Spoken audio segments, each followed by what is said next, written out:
تشریف لائے کہ آپ سب جن کو سننے کے لیے بہت مشتاق ہیں اور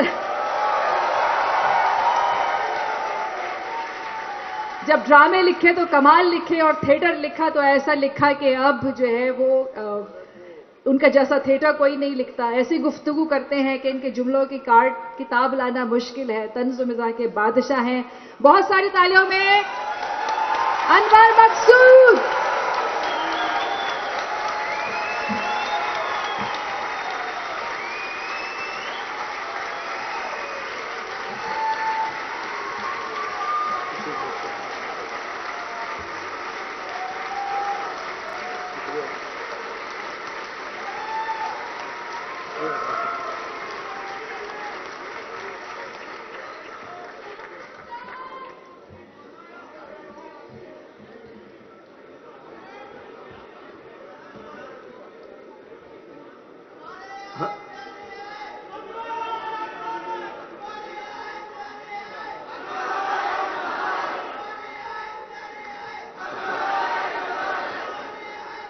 بہت بہت شکریہ، بہت بہت شکریہ.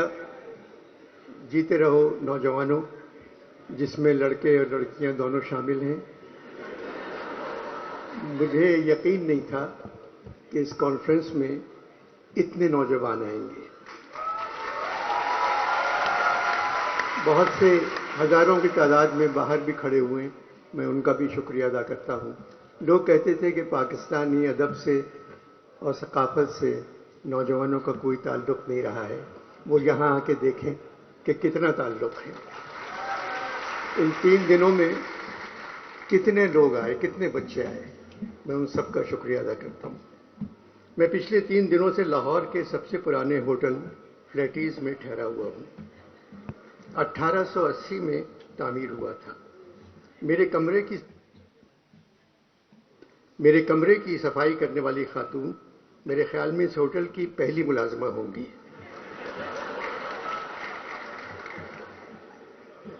آج صبح میں نے ان سے کہا آپ زحمت نہ کریں، آپ کہاں رہتی ہیں، میں آ کر آپ کے کمرے کو صاف کروں گا.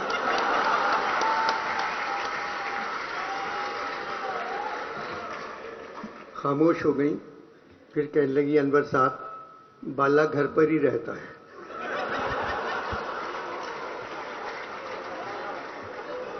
شاید میرا خلوص وہ نہیں سمجھی. میں نے پوچھا کہاں کی ہو تو کہنے لگی گجرات.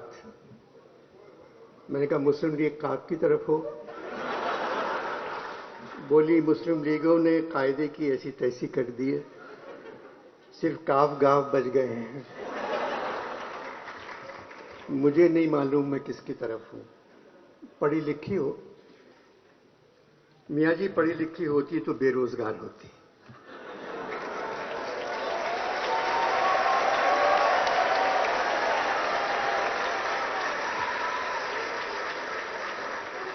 یہاں تو تنخواہ مل جاتی ہے. بہت سے لوگ میرے کمرے میں پھولوں کے گلدستے چھوڑ گئے تھے. میں نے کہا آپ سارے پھول لے جائیں. بولی بالا زندگی عذاب کر دے گا، یہ پھول کس نے دیے ہیں، یہیں رہنے دیں. یہ کہہ کے چلی گئی. لاہور میں پھولوں کے موسم کی آمد ہے، مگر یوں لگتا ہے لاہور کے دل والے اس دفعہ پھولوں سے کہیں زیادہ الیکشن کے کھلنے کا انتظار کر رہے ہیں.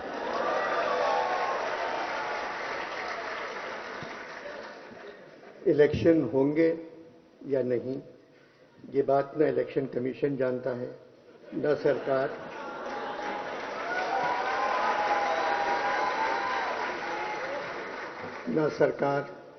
نہ عدالت، نہ خدا جانتا ہے. صرف فوج جانتی ہے، مگر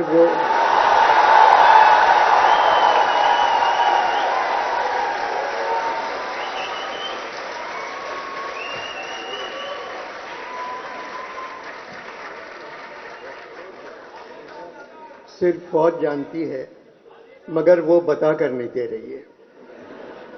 حالات کی وجہ سے الیکشن کے ساتھ بھی کمیشن لگا دیا گیا ہے، اور ہم سب جانتے ہیں یہاں بغیر کمیشن کے کوئی کام نہیں کرتا.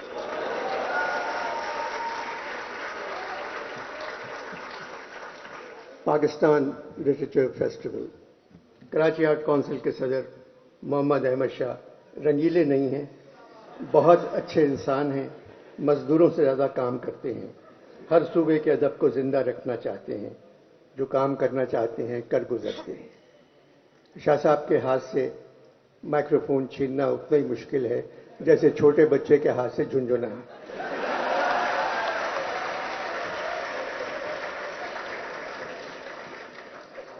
15 برسوں سے کراچی میں ادبی کانفرنس کروا رہے ہیں. اس سال 3 دنوں میں تقریباً 60,000 لوگ اس کانفرنس میں آئے. لاہور میں بھی یہی حال رہا. ان 3 دنوں میں میں نے پنجاب کے نوجوانوں کو دیکھا, آنکھوں میں چمک, پیشانی پر روشنی, چہرے درخشاں, ہاتھوں میں سیل فون, مگر پیشانی پر روشنی سیل فون کی نہیں تھی. ان کو دیکھ کر مجھے ایسا لگا پاکستان کا مستقبل روشن ہے. اس کانفرنس میں ادب پر بات ہو رہی ہے. ہال نمبر 1 بھرا ہوا ہے, لوگ کھڑے ہوئے ہیں, جگہ نہیں تھی. کلچر پر بات ہو رہی ہے, ہال بھرا ہوا ہے. مصوری, موسیقی اور تعمیر پر بات ہو رہی ہے, ہال بھرا ہوا ہے. حالات حاضرہ پر بات ہو رہی ہے, ہال خالی ہے. 15-20 لوگ بیٹھے ہوئے تھے جن کے رشتہ دار موجودہ حکومت میں ہیں. 4-5 لوگ ایسے تھے جن کا تعلق فوج سے ہے.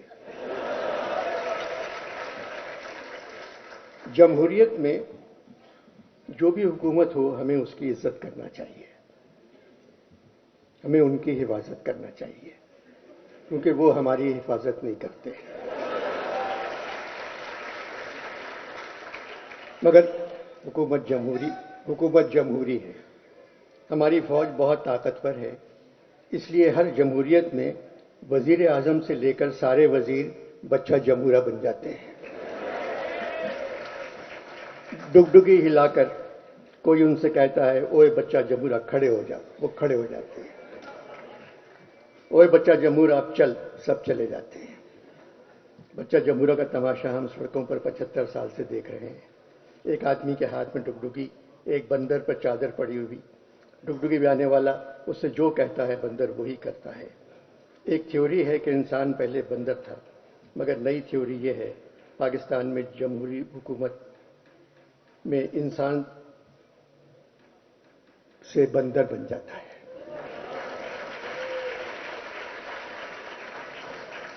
قصور سویلین کا ہے. وہ کچھ اچھا کام کر کے ہی نہیں دیتے. ہر حکومت نے جتنا اپنا خیال رکھا, اس کا آدھا خیال بھی عوام کا رکھتی تو ملک میں ماشاء اللہ کبھی نہیں آتا.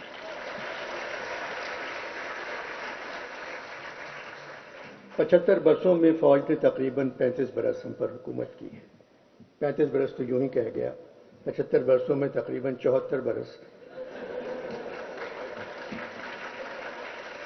فوج نے ہم پر حکومت کی ہے, آج بھی کر رہی ہے. اس میں فوج سے کہیں زیادہ ہمارا قصور ہے. فوج ہماری ضرورت ہے, مگر جمہوری دور میں نہ جانے کیوں ہم فوج کی ضرورت بن جاتے ہیں. جو سپاہی حکم کے تحت قتل کرتا ہے یا جو سرکاری ملازم قوانین کی تکمیل کروانے میں کسی کو اذیت پہنچاتا ہے, وہ خود کو ذمہ داری سے آزاد سمجھتا ہے کہ حکم کے نوکر ہیں.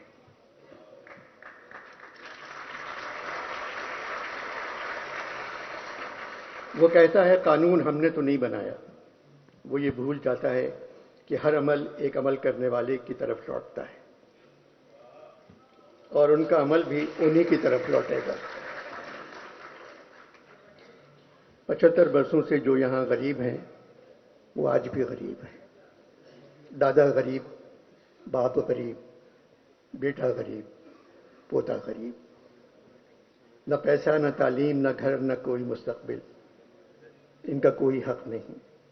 صرف ایک حق ہے, اگر غلطی سے کہیں الیکشن ہو جائے تو ان پہ ووٹ ڈالنا فرض ہے.